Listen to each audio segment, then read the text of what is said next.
Hello दोस्तों, सभी लोग को नमस्कार। जय श्री कृष्णा, राधे राधे। स्वागत है मेरे चैनल पे। कैसे हैं आप सभी लोग? उम्मीद करते हैं सब स्वस्थ होंगे, मस्त होंगे, अच्छे होंगे। मैं बहुत अच्छी हूँ।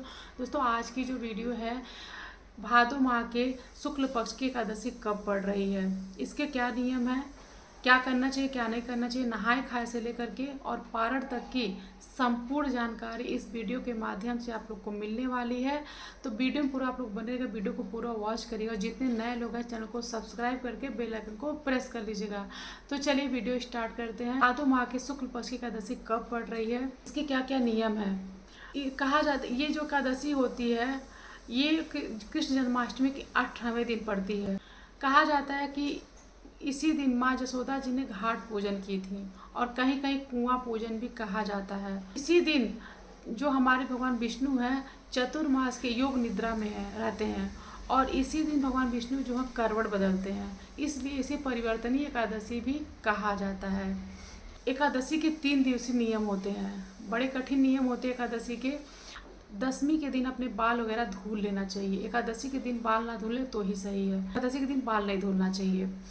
दशमी के दिन आपको बाल वगैरह धुल करके शाम के समय में, रात्रि के समय में भोजन जो करना चाहिए, बिना लहसुन प्याज का भोजन करना चाहिए, सात्विक भोजन करना चाहिए।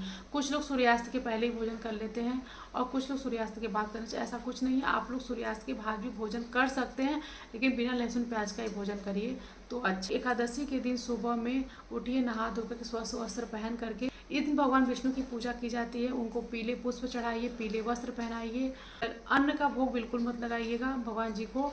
और आप जैसे मखाने का खीर का भोग लगा सकते हैं। इस दिन आप व्रत के दिन, जो एकादशी व्रत के फल का दान कर सकते हैं, जैसे केला, फल, सेब, इन सब चीज़ों का, जैसे जो भी फल आपको भगवान जी दिए हैं आप फल का दान भी कर सकते हैं। आपके नज़दीकी घाट सरोवर है तो आप जाके स्नान भी कर सकते हैं। स्नान करना भी शुभ माना जाता है। और बुधवार का दिन है, 3 सितंबर, बुधवार के दिन एकादशी पड़ रही है। इस दिन आप माता तुलसी दल का भोग भी लगा सकते हैं ठाकुर जी को, लेकिन माता तुलसी जी को छूना नहीं होता, टच नहीं करना होता। दूर से आप दीपक जला सकते हैं, पूजा कर सकते हैं और दूर से माता तुलसी जी को प्रणाम कर सकते हैं। ठीक है, एकादशी के दिन माता तुलसी जी को नहीं छूना चाहिए। बुधवार का दिन है तो जो महिलाएं हैं अच्छे से तैयार हो जाए, श्रृंगार कर लें, पीला सिंदूर भी लगा सकती हैं। और इस एकादशी के दिन में बिल्कुल सोना नहीं चाहिए। ना सोएं तो भी अच्छा है, बिल्कुल नहीं सोना चाहिए। आप अपने आप को भजन कीर्तन करिए, पूजा पाठ करिए, जितना अपने आप को व्यस्त रखे रहिए। ये हो गया एकादशी का नियम, दशमी का नियम, एकादशी का नियम।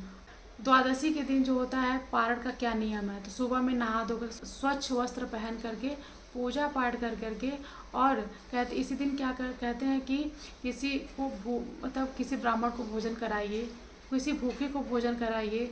तो अगर नहीं मिल पाते हैं तो आप जो है पशु पक्षी को भोजन कराने के बाद ही भोजन करिए, तो बहुत शुभ माना जाता है। लेकिन सीधा जरूर छूना चाहिए, सीधा छूने के बाद ही भोजन ग्रहण करना चाहिए। सीधे में जो होता है चावल नहीं छूना चाहिए। आटा, दाल, नमक, हल्दी, आलू, इन सब चीज़ों को छू करके प्रणाम करके ही उसके बाद भोजन ग्रहण करना चाहिए।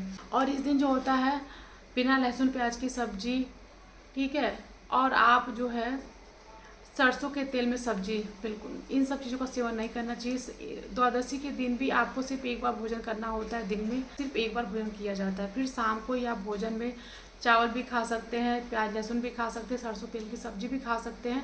शाम के टाइम में आप जो भी आपको खाना हो खा सकते हैं। दिन में कुछ भी नहीं, दिन में अन्न का सेवन पारण के बाद नहीं करना चाहिए। तो पारण का मान लीजिए सुबह सुबह टाइम होता है तो नहीं हो पाता है, नहीं कर पाते हैं, तो आपको पारण के समय, जो पारण का टाइम होता है, उस टाइम पे आप तुलसी दल, गंगा जल अपने मुंह में डाल सकते हैं। ठीक, एकादशी तिथि की शुरुआत कब हो रही है, तो 3 सितंबर दिन बुधवार सुबह 3:54 पे एकादशी तिथि की शुरुआत हो रही है और 4 सितंबर सुबह 4:22 पे एकादशी तिथि की समाप्ति हो रही है। तो पारण का जो समय है 4 सितंबर सुबह 10:32 से लेकर के 10:50 तक आपका पारण का करने का समय है। एक चीज़ और आप लोग को बता देती हूँ कि जितने लोग सोच रहे हैं एकादशी व्रत के शुरुआत करने के लिए, तो ये एकादशी परिवर्तन कर लेते, ये एकादशी कर लेते, नहीं। आपको एकादशी व्रत की शुरुआत जब भी करनी चाहिए तो कार्तिक मास से ही करनी चाहिए। इसके पहले वीडियो में बता चुकी हूँ आप लोगों को एकादशी व्रत की शुरुआत जब भी करें कार्तिक मास से ही करें। बीच में जब भी एकादशी जो भी पड़ती है शुरुआत नहीं करना चाहिए। उम्मीद करते हैं आपको एकादशी से जुड़ी सारी जानकारी आप लोग को समझ में आ गई होगी। वीडियो को यहीं एंड करते हैं, मिलते हैं आप लोगों से नेक्स्ट वीडियो में। तब तक के लिए सभी लोग को जय श्री कृष्ण, राधे राधे।